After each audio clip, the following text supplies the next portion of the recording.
Hej yogis, velkommen til Studio Ribe. Vi skal lave en ganske kort praksis her, lidt mindful praksis, rolig praksis for skuldrene, sådan på et fysisk plan, for brystet, hele den øverste del af kroppen her, og så med noget mindfulness praksis indover. Så mindfulness praksis er at være til stede hos os selv i nuet, møde os selv med venlighed, med kærlighed, uanset hvad det er, der fylder i dag. Det er sådan set det vigtigste i mindfulness praksis. Og hvis man tror på det og har mærket det på sig selv, at uanset hvilken situation vi er i, uanset hvor hårdt vi har det lige nu, og hvad det er, der fylder, så det øjeblik, vi kommer tilbage til os selv, stopper med at flygte, lige mærker os selv. Så den her energi af mindfulness, det er som om den kan omfavne den energi, der måske lå i os af vrede, af drama, af frustration. Den omfavner simpelthen den energi. Så forløser tingene sig måske langsomt, så effektivt på lang sigt. Så lad os starte i en siddende stilling. Og så kan du bare lige lukke øjnene en gang, lad hænderne hvile, armene hvile. Tag en indånding ind gennem næsen. Giv slip ud gennem munden. Indånding ind gennem næsen. Giv slip ud gennem munden.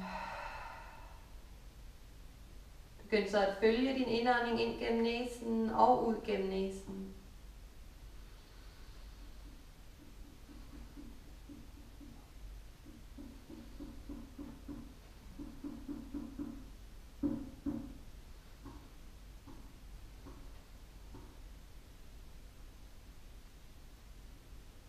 Hænderne foran hjertet. Du kan lægge en hånd på hjertet, anden hånd ovenpå, eller en bedestilling. Luk øjnene igen, sænk skuldrene, slap af i dit ansigt. Indånding. Udånding. Indånding. Jeg er bevidst om min indånding. Udånding. Jeg er bevidst om min udånding. Indånding, jeg kommer tilbage til mig selv, til min indre ø af fred. Udånding, jeg ankommer her i nuet.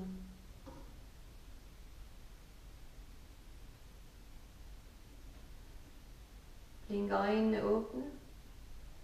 Og så foran dit hjerte kan du nu samle en lotusblomst. Så du lægger basen af hænderne, tomlerne, lillefingrene sammen. De resterende 3 fingre lader du være bladene på den her lotus. Sætter du lotusen ind foran dit hjerte. Og så på indåndingen løfter du den op. Udånding åbner op. Indånding løfter op. Udånding åbner op.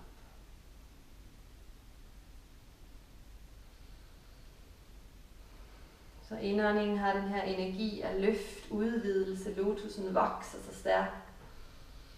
Udåndingen folder sig ud mod livet, lyset.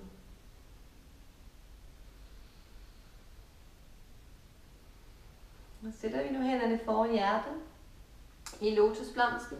Skal du nu prøve at åbne din lotusblomst ind mod dig selv, så det bliver ligesom et spejl.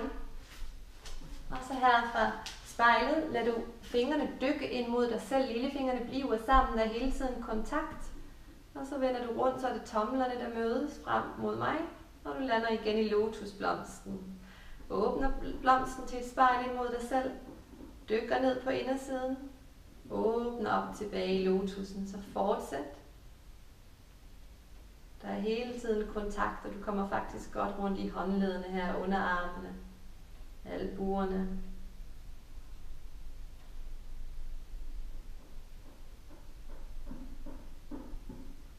Og så kan du give slip på den praksis. Sæt hænderne på dine skuldre. Fingrene foran. Tomlerne bag. Kan du på en indånding sætte albuerne frem mod mig. Udånding tilbage. Indånding frem mod mig. Udånding tilbage. Mærke din skulderrotation her med sådan lidt nysgerrighed. Mærk, hvor de sidder henne. Skuldrene i dag. Hvad du bærer rundt på af bagage. Og så lad dem lande tilbage nede lidt på plads. Kan du lige bytte benene rundt en gang, så skrædderstilling modsat side. Hvis skrædderstilling ikke går, vælg en anden stilling. Så venlighed, kærlighed, ikke mindst mod os selv.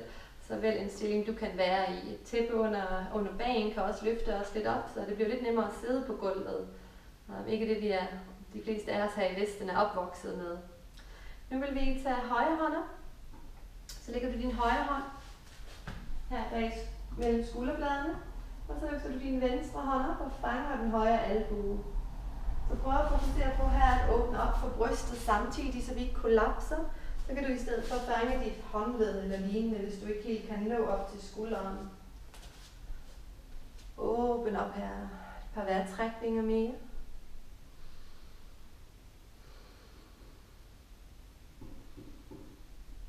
Så bliver vi her, eller så rækker vi nu venstre arm ud mod venstre.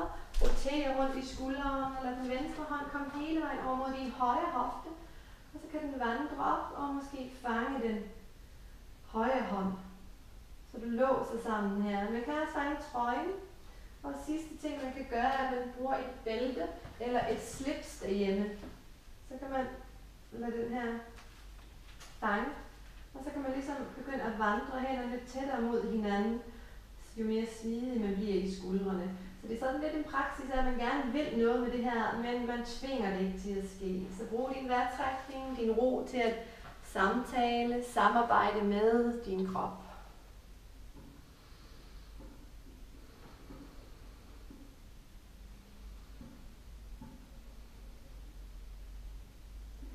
Langsomt slipper du bæltet, slipper hænderne, venstre kommer tilbage op på højre albue. Lige sidste praksis her i den her praksis. Smerte er selvfølgelig ikke okay, og hvis du har noget med skuldrene, virkelig vær mindful, vær nænsom. Ja, er ikke okay, sådan en smertefuld fornemmelse, men vi må gerne mærke en sensation, hvis det føles som om armen er ved at falde af en gang imellem. Helt okay. Indånding her, udåndingen, kom nu over mod venstre, så den venstre hånd trækker lidt i den højre albue. Du suger naven lidt ind, åbner op for den højre side og stimulerer måske den højre skulder en anelse mere. Så vi skaber her noget pres, vi skaber lidt blid stress, og den gode slags stress, når vi husker at restituere omkring skulderbladene, og omkring den del, hvor mange af os får spændinger, når vi sidder foran skærmen hele dagen, kører bil hele dagen. Så find nu langsomt tilbage, og så kan du lade armene komme ned. Lige luk øjnene en gang, mærk forløsningen, måske en masse varme cirkulation ned langs højre skulder, højre arm ned mod fingerspidserne. Så det er simpelthen alle de blokeringer, der måske har skabt lidt forløsning for livsenergien, der flyder igen. Blink øjnene åbne, modsat side, venstre hånd op, mellem skulderbladene, højre fanger venstre.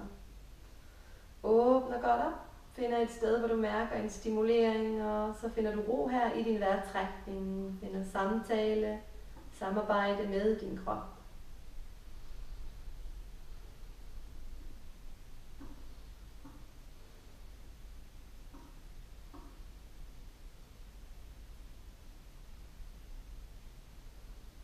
Blinker øjnene åbne. Højre arm ud mod højre, roterer rundt. Jeg synes det er nemmest, hvis du først lader den komme hele vejen så langt over mod venstre som muligt.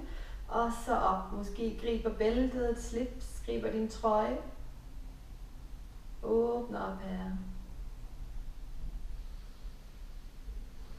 Og hvis vi begynder at få varmen af de her stillinger, er det også blodomløbet, vi stimulerer. Så hjertet, der bliver stimuleret her, hjertets funktion, samtidig med lungernes funktion. Så dybe vejrtrækninger til lungerne.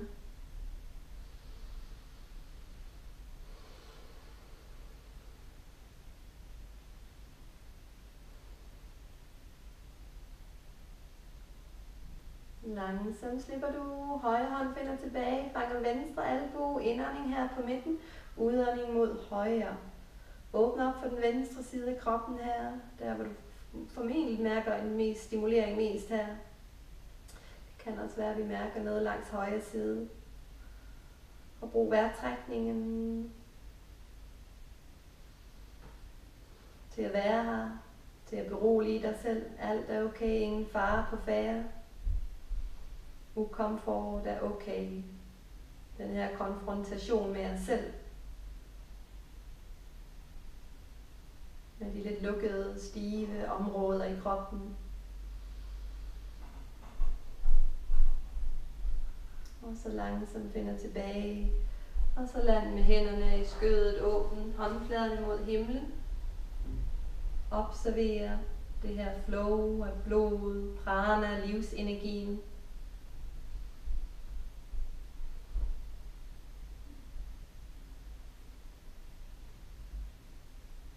Blinker vi øjnene åbne. Tager du nu hænderne op foran ansigtet. Håndfladerne kigger på hinanden. Vi skal i ørnearmene. Så nu løfter du din højre arm op, rækker venstre arm frem. Og så tager du venstre arm omkring højre. Så langt oppe på din højre arm som muligt. På ydersiden. Så bagsiden af hænderne mødes nu. Så bliver du her, så har du ørnekløerne her. Eller så prøver du at hægte den venstre hånd på indersiden af højre hånd eller håndledet. Den fulde ørnestilling. Hvis det er for meget, fang dine skuldre i stedet for. Uanset hvad for en af de 3 variationer vi vælger, løfter vi nu op. Kan du garanteret mærke det omkring skulderbladene. På bagsiden, måske på toppen af skuldrene. Og sørg for at du klemmer helt sammen omkring din nakke. Giv en masse plads og luft mellem skuldre og ører, samtidig med albuerne vil op. 3 dybe vejrtrækninger mere. I yin-yogaen, hvor man holder stræk i længere tid, kan man godt arbejde sig op til at sidde her i 3 minutter. Det gør vi ikke i dag.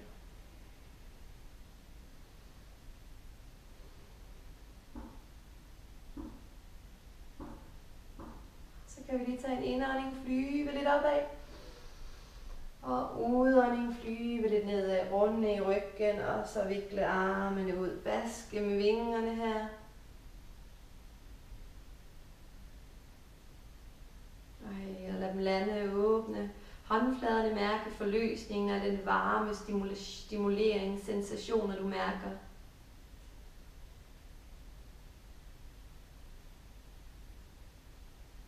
Og lad os så tage modsat side. Hænderne op foran dit ansigt. Så skal du nu løfte dine dine venstre armer. Og så rækker du den højre arm frem. Vikler nu den højre omkring den venstre, og så langt oppe over albuen som muligt. Bagsiden af hænderne mødes måske, så har du den første variation, eller så hægter den højre sig på indersiden, så har du den fulde variation. Ellers vælger du den her lidt mere skånsomme variation. Så uanset hvad, løfter vi op.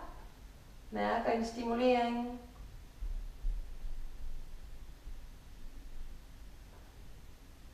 Bruger vejrtrækningen.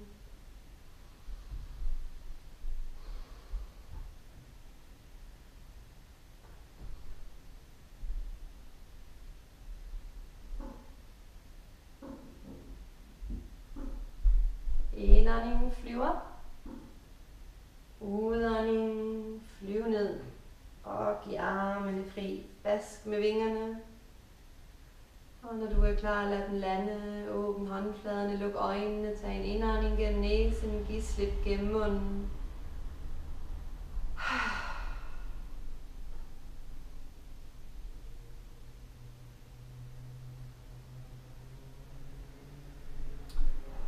Så fantastisk praksis.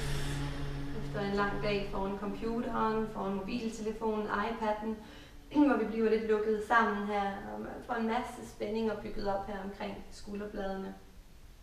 Så find nu en behagelig siddende stilling til en kort meditation. Du kan også ligge derned. Og ellers kan du sidde her til meditationen, og så kan du tage en afslapning bagefter. Så det her med at ligge sig ned i meditation, kan man sagtens. Igen huske på, det er venlighed, kærlighed til os selv.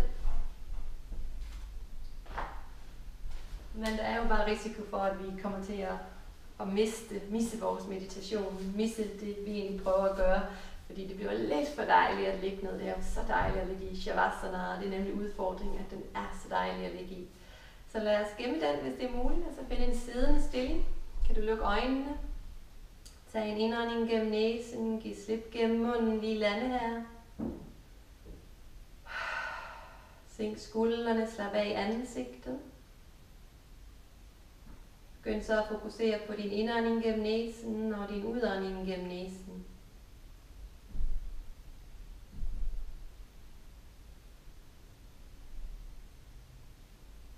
Så ligesom vi havde lotusen før, at på indåndingen får den noget livsenergi, noget næring, et løft, et boost af energi op. Begynd nu at mærke det boost op igennem din rygsøjle. Så fra dit haleben til kronen på hovedet på en indånding løfter. Få lidt længde op igennem rygsøjlen. Og udånding ned, sænk skuldrene lidt, slap af i ansigtet. Fortsæt med den visualisering, den fornemmelse. Indånding op igennem din rygsøjle. Og udånding ned igennem din rygsøjle. Som om du blomstrer på en indånding, rygsøjlen blomstrer. Bliver stimuleret. Og på udåndingen lettes en anelse. Lige bliver lidt lettere og slapper lidt mere af for paraderne ned.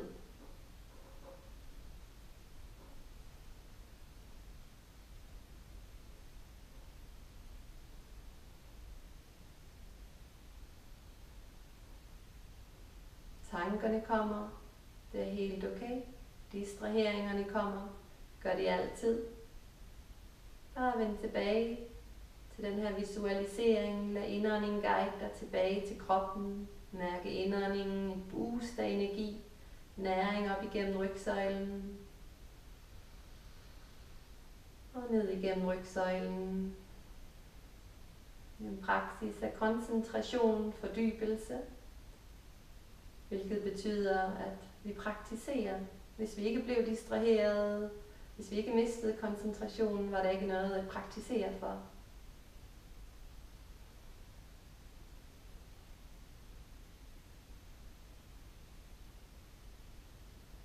Kan du nu lægge en hånd på hjertet, den anden hånd ovenpå dit hjertecenter, det fysiske hjerte. Begynd at mærke din indånding hertil og din udånding herfra.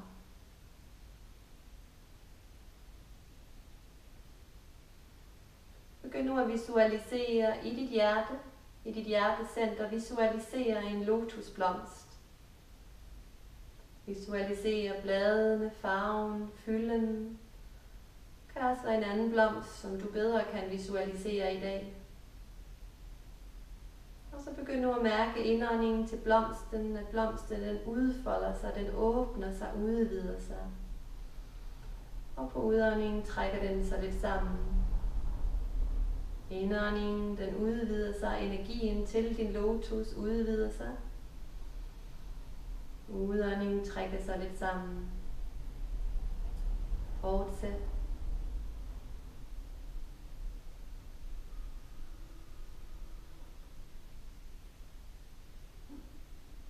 Åbning på indåndingen, måske taber den et blad, på udåndingen letter sig, fordi der ikke længere er brug for.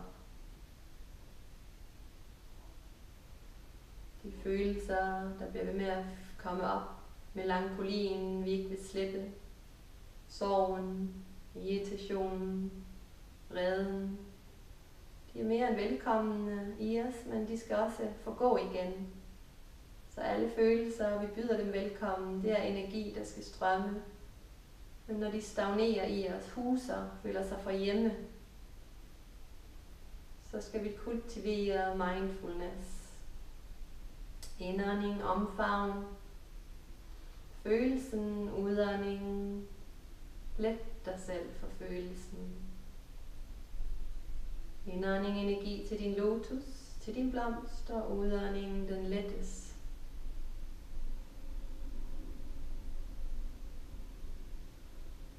Kan lægge hænderne tilbage i skødet, hvis du har lyst, men bliv ved med at mærke den her vejrtrækning til hjertet. Til og fra din hjerteblomst, din hjertes lotus.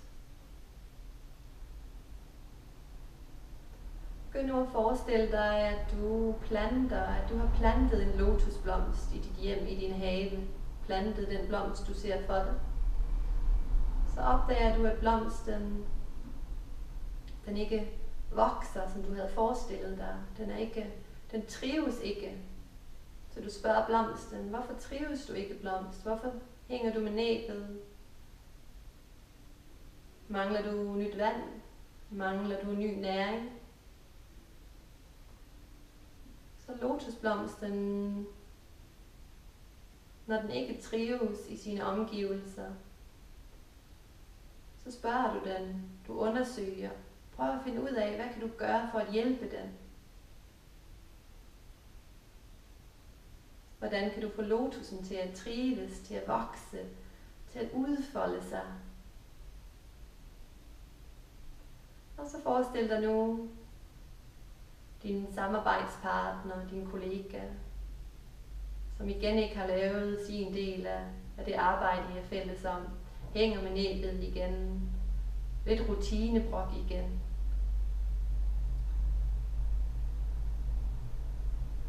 Så kig ind i dig selv og se, klandrer jeg vedkommende for ikke at trives, eller undersøger jeg, hvad jeg kan gøre for at hjælpe? Giver jeg næring? Giver jeg vandet?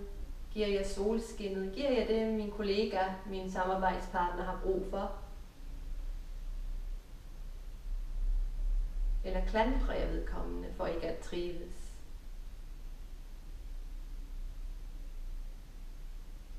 Se nu for dig og forestil dig din partner i hjemmet. Kan også være et barn, en forældre. En, der er meget tæt på dig. Og forestil dig vedkommende i en periode ikke trives. Lidt doven føles det som om. Hænger hele tiden med næbet. Rokker sig. Og se så ind i dig selv, hvordan reagerer du? Klandrer du vedkommende for ikke at trives? For at være lidt doven, bare ligge der på sofaen, rokke sig igen? Eller undersøger du, hvad kan du gøre for at bringe næring, bringe solskin, bringe vand, hjælpe vedkommende, du har så kær til at trives? Ligesom din lotusblomst.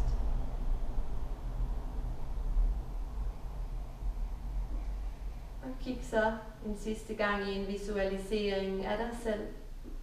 En periode, hvor du har det svært. Hvor du synes tingene er op ad bakke. Mister det der livsgnisten. Orker ikke. Føler dig tung. Og se så ind i dig selv, hvordan reagerer du. Klandrer du dig selv? Klandrer du andre? Klandrer du livet? Eller ser du dybere ind i tingene? Hvorfor trives jeg ikke lige nu? Hvorfor trives jeg ikke i tilværelsen med mine omgivelser? Mangler jeg vand? Solskin? Næring? Hvad mangler jeg for at trives? Og hvad kan jeg gøre for at nære mig selv, ligesom jeg nærer min lotus?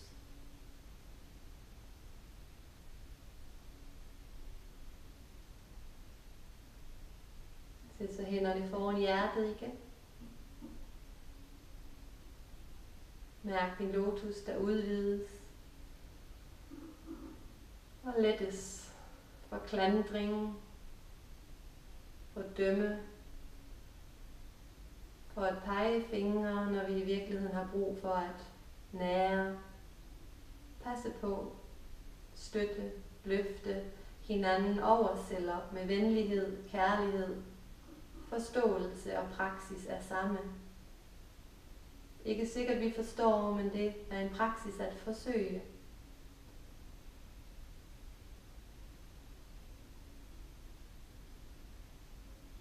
Og lad os nu chante Om her fra vores hjertes lotus. Vibrationen, der minder os om, vi har mere til fælles end forskel af lotusblomsten, dig selv, mig, alle omkring os. Tag en indånding og en udånding. Indånding til Om.